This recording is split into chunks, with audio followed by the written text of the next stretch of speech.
Halo guys, balik lagi guys bersama gua Ijong Opa di sini. Nah sekarang melanjutkan yang kemarin, kemarin kan gua kan sudah sampai nih di Genocide Museum ini ya, The Tulslang Genocide Museum. Nah karena kemarin itu sudah terlalu sore, jadinya gua nggak masuk ke sini. Tapi berhubung hari ini jadwalnya harusnya gua pergi ke Siem Reap, tapi karena Siem Reap-nya itu harusnya pagi-pagi, tadi jam 10 pagi itu harusnya gue udah ke Siem Reap gitu, naik travel ya. Tapi karena travel itu cuma gue sendiri, akhirnya di reschedule jadi sore. Nah gue punya waktu sampai sore kurang lebih sekitar 2 sampai 3 jam gue akan menghabiskan waktu di sini, nanti baru ke travelnya. Tapi beruntunglah gitu, karena diganti schedule-nya itu, jadinya gue free baliknya ke Phnom Penh lagi. Nanti gue ceritain lah pokoknya tentang hal itu. Tapi sekarang ini gue sekarang ini ada di Tulslang Genocide Museum dulu ya. Kita akan membahas di sini semuanya.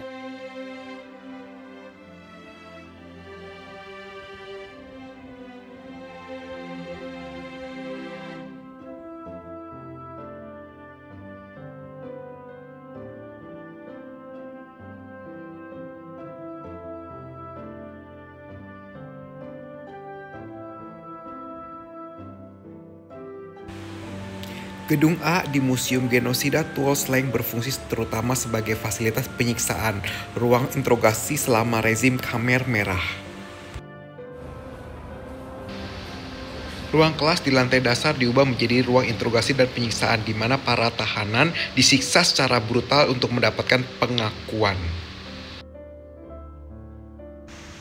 Di lantai dasar, beberapa ruang kelas dibagi menjadi 2 kamar untuk menahan tahanan berpangkat tinggi Khmer Merah yang dituduh sebagai pengkhianat. Saat ini gedung A masih menyimpan peninggalan dari masa itu, termasuk ranjang besi berkarat, tempat para korban diikat, belenggu, tombak, paku, dan peralatan penyiksaan logam lainnya. Foto-foto mayat berlumuran darah yang ditemukan oleh tentara Vietnam saat pembebasan Phnom Penh pada tahun 1979 juga dipajang di situ. Di lantai atas, beberapa ruangan digunakan untuk pameran temporer, termasuk yang menampilkan pakaian korban dan pameran seni tentang harapan yang hancur.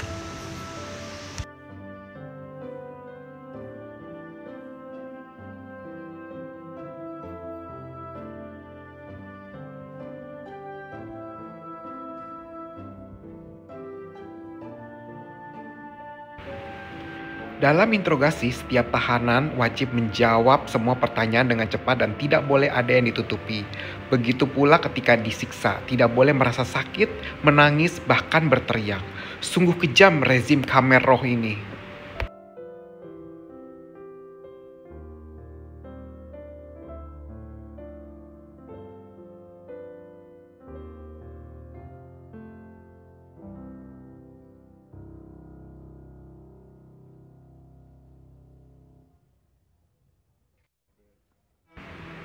Ketika berfungsi sebagai sekolahan, ini merupakan alat tempat berolahraga dan bermain bagi anak-anak. Tetapi ketika berubah fungsi jadi penjara, ini merupakan alat yang digunakan untuk menyiksa dengan cara diikat dan digantung, dan tempayan digunakan untuk melelapkan kepala tahanan.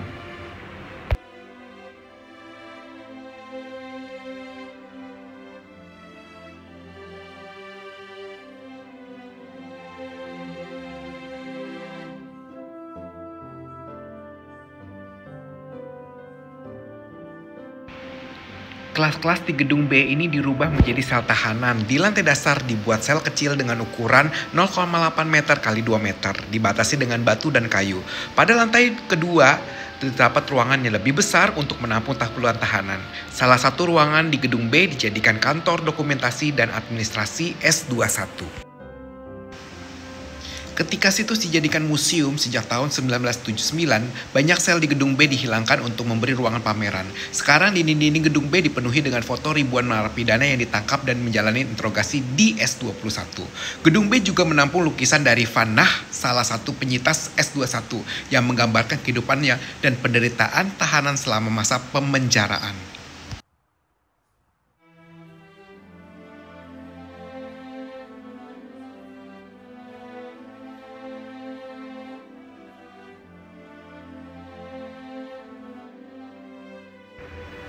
Gedung B membantu misi museum sebagai tempat refleksi dan pendidikan, bukan hanya menyajikan fakta kejahatan tetapi juga menghormati korban melalui nama, wajah, dan cerita mereka.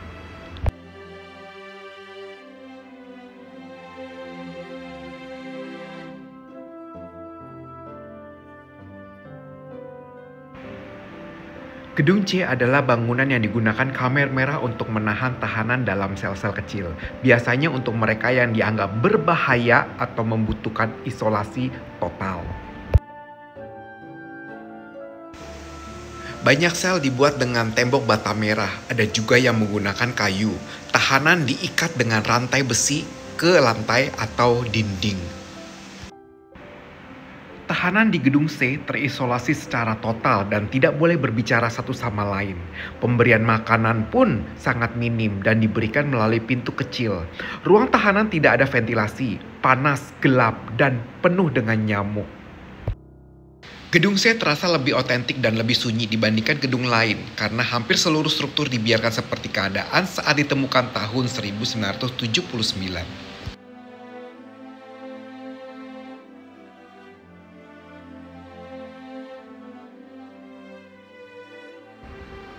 Saat ini gedung D telah dialihfungsikan sebagai tempat pameran edukasi tentang rezim Khmer Merah, ideologi dan metode penahanan. Di sini kalian juga akan menemukan bukti-bukti kejahatan seperti alat penyiksaan, borgol, foto, dan penjelasan kronologisnya.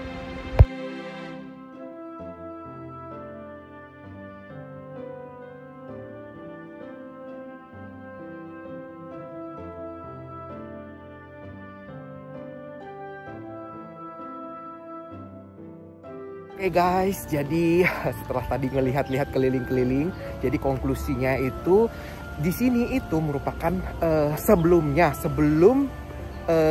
era dari Democratic of Cambodia itu ya, dari Khmer Rouge itu, ini merupakan sebuah sekolah ya, sekolahan yang terdiri dari 4 gedung. Terus gedungnya itu dialihfungsikan jadi sebuah tempat penjara buat anak-anak, buat orang dewasa, perempuan, laki-laki, dan segala macam gitu, semua dipenjara di sini gitu sebelum dikirim ke killing field itu yang kemarin yang kita pergi sana. Nah, apa sih sebenarnya mereka itu dipenjara? Mereka itu ditangkapin itu karena mereka itu tidak mau mengikuti ideologi yang telah dibuat oleh Khmer Rouge itu. Ya, mereka itu diasingkan di penjara di sini, diculik, lalu ditangkapin, lalu di penjara di sini, lalu juga dihukum di sini dan disiksa di sini gitu sampai dia mati, ataupun kalau dia nggak mati dikirimlah ke sana ke killing field itu untuk dibunuh di sana dan dimatiin gitu ya. Dan ternyata bukan hanya orang-orang dari orang Kamboja aja yang di sini dihukum di sini, yang dipenjara di sini. Ada juga beberapa orang yang dari negara lain. Misalnya tadi ada videonya itu ada dari New Zealand, orang New Zealand lah ya, yang juga mereka dari New Zealand, mereka merantau ke sini gitu ya. Lalu tiba-tiba mereka diculik, lalu dipenjara di sini sampai akhirnya mati di sini. Wah, benar-benar mengerikan sekali.